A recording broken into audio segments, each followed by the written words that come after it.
بسم اللہ الرحمن الرحیم، السلام علیکم ورحمۃ اللہ وبرکاتہ۔ آج ہم پڑھیں گے قرآن حکیم کی سورۃ البقرہ، اور سورۃ البقرہ کی جو بالکل آخری آیت مبارکہ ہے، آج ہم اس کی تجوید سیکھیں گے اور اس کا ترجمہ بھی سیکھیں گے۔ یہ آیت ہے 286۔ شروع کرتے ہیں۔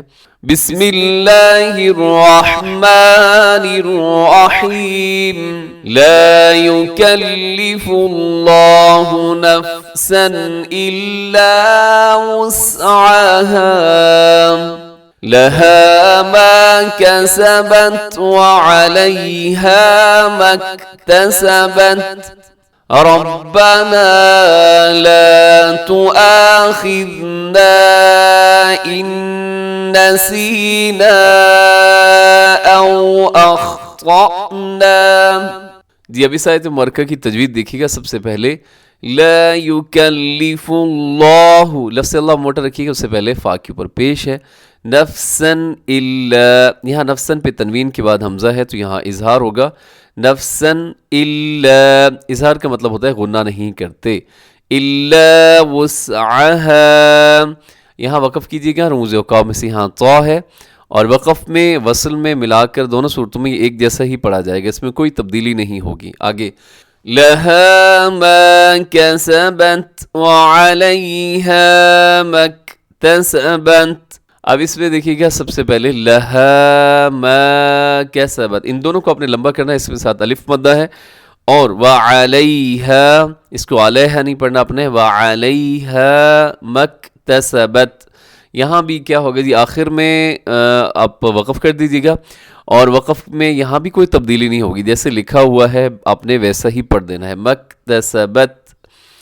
جی آگے ربنا لا تؤاخذنا ان نسینا، ربنا میں راہ موٹا ہوگا اور لمبا بھی سے ضرور کیجیے گا، ساتھ الف ہے، اس لفظ کو لمبا کیجیے گا۔ ربنا، آگے لا تؤاخذنا، تؤاخذنا، یہاں اس کے اوپر بھی مد ہے اور مد منفصل۔ ان نسینا، یہاں نون ساکن کے بعد نون ہے، یہاں ادغام ہوگا غنے کے ساتھ۔ ان نسینا او اخطأنا، او کو او نہ کیجیے گا، اخطأنا، یہاں لفظ اکثر وہ غلط پڑھ دیتے ہیں، اخطأنا، کیونکہ یہاں حمزہ ہے، حمزہ جھٹکے کے ساتھ بولیے گا، خا موٹا رکھیے گا، تو موٹا ہے، اخطأنا۔ جی آگے دیکھیے گا ربنا ولا تحمل علينا، ولا تحمل میں حا کا خیال رکھیے گا، علینا اصرا کما، جی یہاں مد منفصل ہے اور اسرن صاد موٹا ہے، اسے اسرن نہیں پڑھنا آپ نے، اسرن کا معنی اور ہوگا اسرن، اپنی طرف سے پوری کوشش کر کے صاد موٹا رکھیے گا، اسرن کما، یہاں پہ تنوین ہے، را کے اوپر دو زبر کی تنوین کے بعد کاف ہے، تو یہاں ہوگا جی کیا ہوگا، یہاں پہ اخفا ہوگا، اسرا کما حملتہ علی الذین من قبلنا، من قبلنا، یہاں نون ساکن کے بعد قاف تو اخفا ہوگا، قبلنا، یہاں رموز اوقاف میں سے جیم ہے، یہاں وقف کرنا چاہیں تو کر سکتے ہیں، جیم کا مطلب ہے وقف جائز۔ آگے ربنا ولا تحملنا، یہاں بھی مشدد پہ غنہ ہے تو غنہ کیجیے گا، ما لا طاقت لنا به، یہاں آخر میں بھی ہے، وقف کریں تو بھی ہو جائے گا، واعف عنا، جی یہاں عنا نون مشدد پہ غنہ ہے، اس کے بعد وقفہ لکھا ہوا ہے، وقفہ یہ بھی ایک سکتہ کی ہی طرح کا ہوتا ہے، لیکن سکتہ میں کیا ہوتا ہے کہ ہم تھوڑا سا کم رکتے ہیں کسی حرف کے اوپر، جہاں پہ سکتہ کیا جاتا ہے، وقفہ میں تھوڑا سا ہم زیادہ رکنا ہوتا ہے اس میں، لیکن کوشش کریں ساتھ سانس نہ ٹوٹے۔ واعف عنا واغفر لنا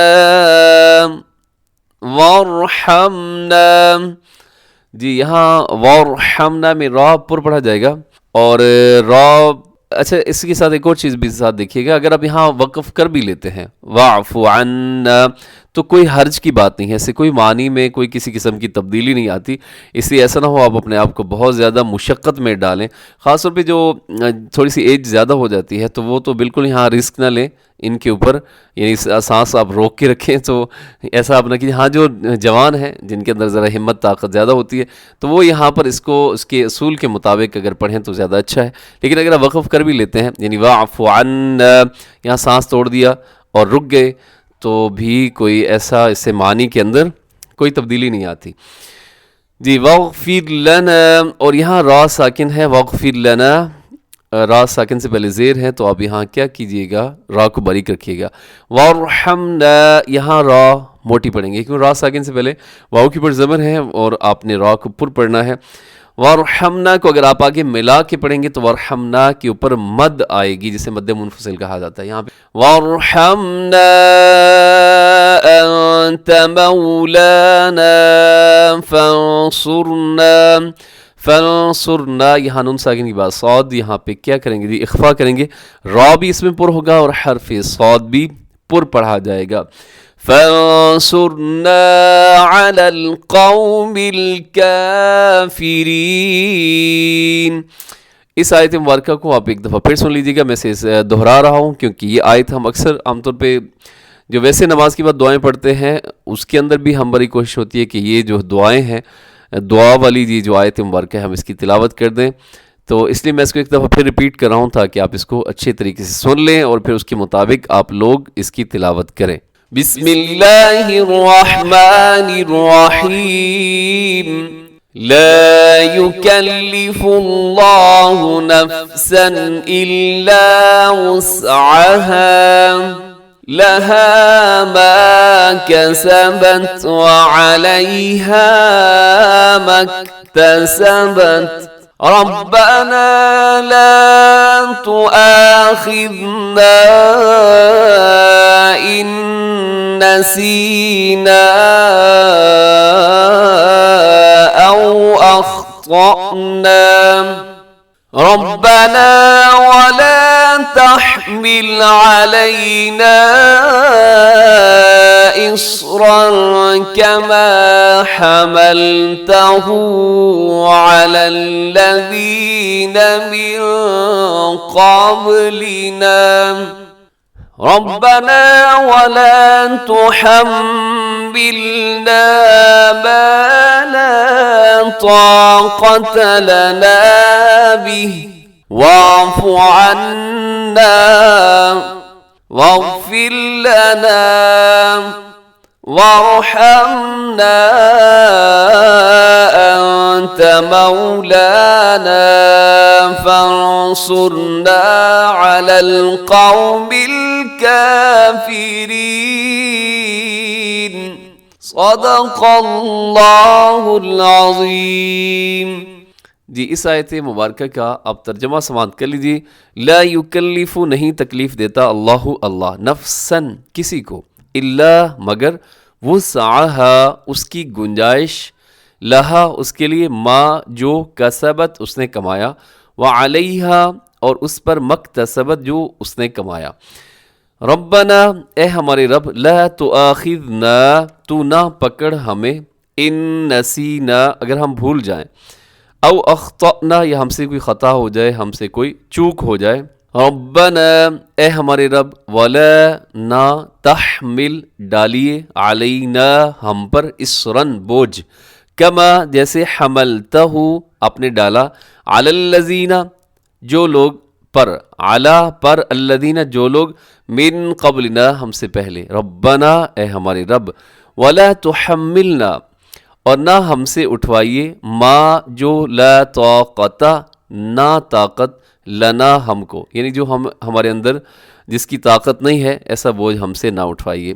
بھی اس کی، واعفو اور درگزر کیجئے، عنا ہم سے، واغفر لنا اور ہمیں بخش دیجئے، وارحمنا اور ہم پر رحم کیجئے، انت مولانا آپ ہمارے آقا ہیں. فانصرنا پس مدد کیجئے ہماری، علی القوم الکافرین کافر قوم پر. جی اس آیت مبارکہ کے اندر اللہ رب العزت نے بڑی خوبصورت جو دعائیں ہیں وہ اپنے بندوں کو سکھائی ہیں کہ میرے جو بندے ہیں وہ یہ دعائیں کرتے ہیں اور ہمیں بھی چاہیے کہ یہ جو دعائیں یہاں پہ سورۃ البقرہ کی آخری آیت کے اندر ہے، ہم ان کو زبانی یاد کریں اور اللہ کے حضور ہم یہ دعائیں ہر نماز کے بعد مانگا کریں۔